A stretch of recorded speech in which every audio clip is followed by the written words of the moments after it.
Kaip sakoma liaudyje, nespjauk į šulinį, nes pačiam teks iš jo gerti. Patarlė materializavosi po to, kai kakadu atakavo Kauno savivaldybės įmonę Kauno vandenys.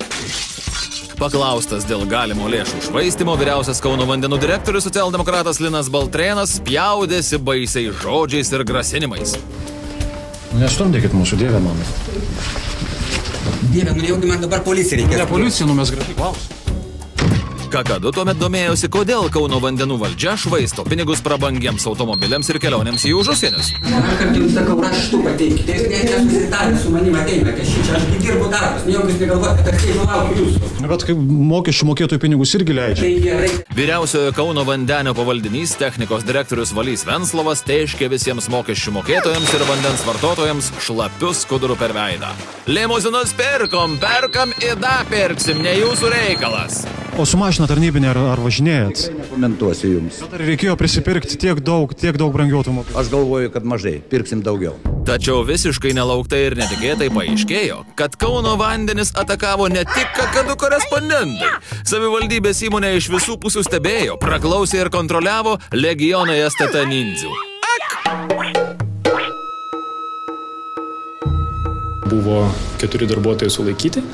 Jų darbo vietose buvo atliktos kratos, paimti tam tikri dokumentai tyrimui reikšmingai ir šiuo metu vykdomas tyrimas. Nindzės įvykdė antskrydį ir sulaikė nusipelniusį Kauno vandenų technikos direktorių tarybos narį Kauno socialdemokratų frakcijos seniūną Valį Venslovą. Vandenų įmonės vadovui buvo suteiktas 1 laipsnio STT antrankių ordinas ir juoju apžieduotos rankenos. Už atliktus nuopelnus veikėjas išsiųstas reabilituotis į relaksacinį spa procedūrų centrą Kauno kalėjimo areštinę. Paplokime visi, paplokime. Ačiū. Aš tą žmogų seniai pažįstu ir niekada negalėjau įtarti jo kokiais nors dalykais ir dabar neįtariu. Ir tikrai netikiu, kad ten tokie dalykai, ką jūs sakot, galėjo tai būti. Aš asmeniškai netikiu. Kai kurie Kauno politikai pasibaisėja tuo, kas plaukioja Kauno vandenyse. Jie seniausiai įtarė, kad šioje miesto įmonėje galimai švaistomi pinigai. Kauno vandenys nieko nepaisė. Dirbo kaip kokia privati bendrovė ir visus siuntė ant 3 raidžių. Na bukvų na. Čiagi įmonė, kurie atlieka viešąjį interesą, turi užtikrinti. Tai yra ne pelno organizacija, o kuo pigesnį vandenį ir kokybišką tiekti gyventojams, o ne užsiminėti savo, sakysim, prabangos prekių kūrimu. Tai dar trūksta to, kad pradės savo plazminius televizorius į namus pirkti ar dar ką nors.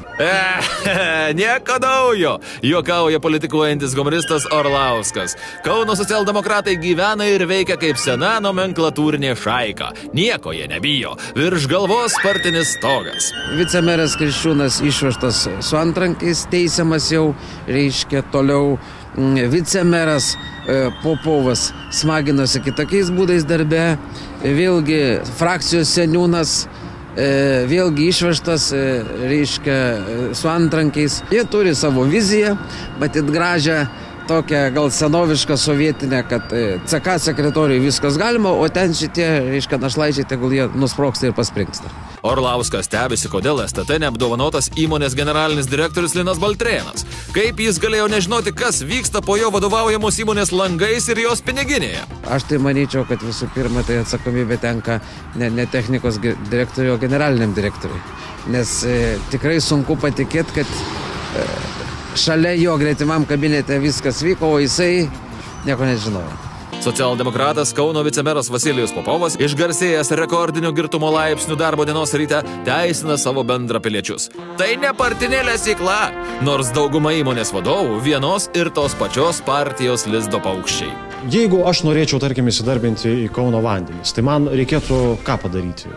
Tapti socialdemokratų, ar galėčiau šiaip įsidarbinti? Jūs pasidomėkit, važiavę į Kauno vandenis ir paklauskit, kiek ten dirba socialdemokratų. Kokie 6 socialdemokratai, o dar... Bet vadovaujančius postus užima. Tai tik tai Baltrėnas ir Valys.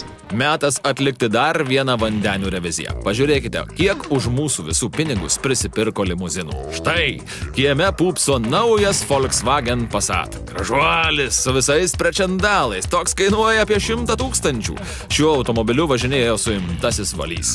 Užpakalį ir savo konkolus šildė elektronika valdomos sėdynės. Dabar šivalio amunicija šąla tardymo izoliatorėje. Buvo kreiptasi, tai mes gavome tokį atsakymą, iš kurio nesupratome nieko. Automobiliai yra perkami nuo iki. kokie automobiliai, kada jie buvo perkami, kaip vykdoma įmonės veikla, mes tokios ataskaitos negavom. Tačiau šiandien bei ten šmirinėjančią kakadu užsipuola laisvėje savo kabinete dirbantis generalinis direktorius Linas Baltrėnas. Valdininkas ima skųstis, kad kakadu jį apšmeižė. Rodė, kad jis važinėja valdiškų Volkswagen Phaeton. Taip, tai netiesa. Generalinis direktorius važinėja apynaujų limuzinu Honda Legend. Parodėt ne mūsų mašiną. Ne jūsų Phaeton, ar ne? Su vokiškais net numeriais sąžinę turėkite, gerbiami žurnalistai. Kieme stovėjogi jūsų? Ta prasme, ten transporto skyriui, ar ne? Ne jūsų Su vokiškais numeriais. Mes numerių nefilmavom. Nufilmavot, mes matėm visą jūsų medžiagą. Nu, iš kur tie vokiški numeriai? Generalinis direktorius piktas kaip velnias. Slepia kokiems tikslams tratėjo mūsų mokesčių mokėtojų pinigus. Ponas Baltrėnas mus veja lauk, nori kalbėtis tik raštais. Tuo tarpu kakadu norime kalbėtis burnomis ir liežuviais. Mes visą informaciją jums pateiksim, pateikit raštu klausimą. Tai raštu galite siūsti nebent kolegai laiškus, kaip jūs nesuprantat. Kauno vandenyse panika. Po STT Ninzių antskrydžio įmonėje siautėja auditoriai ir kakadu papūgos. Maža to, Kauno vandenų teritoriją atakuoja vandens vartotoja. 86 metų Irena Saulutė Špakauskinė. Pasiutusi dėl kosminės vandens sąskaitos. Ponė per mėnesį suvartoja 2 kubus vandens, o jai išrašė sąskaitą 36 kubams. Plėšikai! Kai aš gavau sąskaitą, normaliai ten 2-3 kubai, o gretima žemesnė eilutė 36 kubai. Ir suma surašyta. Tai yra mano 2 kambarių po 12 kvadratų baseinas būtų. Moteriškė kartu su kakadu atakuoja Kauno vandenų abonentų skyrių. Iš kur tokie astronominiai skaičiai ir mokesčiai? Aš dar kartą neprivati, aš esu įmonės. Tai taip, o čia ne privatus uabasgi pas jūs yra. Aš dar kartą sakau, man turi generalinis nurodyti. Aš dar jūs privati, prašau aiškintis, einat į kliento aptarnavimo salę, jinai yra 4 korpuse, 2 aukšte. Tačiau vyriausia abonentų vadovė nieko neaiškina. Valdininkė puola grasinti ir veja mus lauk. Von žurnalist palaikai! Žurnalistų etikos komisija kreipsimės. Nukreipkitės. Mes jums neleidom filmuoti. Gerai, kad... O žmogui viskas bus atsakyta. Ar čia privatus uabas, aš nesuprantu? Aš dar kartą sakau, yra tvarka. Yra kokia? Vidaus tvarka. Vidaus tvarka, taip, jūs yra... Mes ginam viešą interesą, jūs paskaitykit visuomenės informavimo įstatymą. Kam?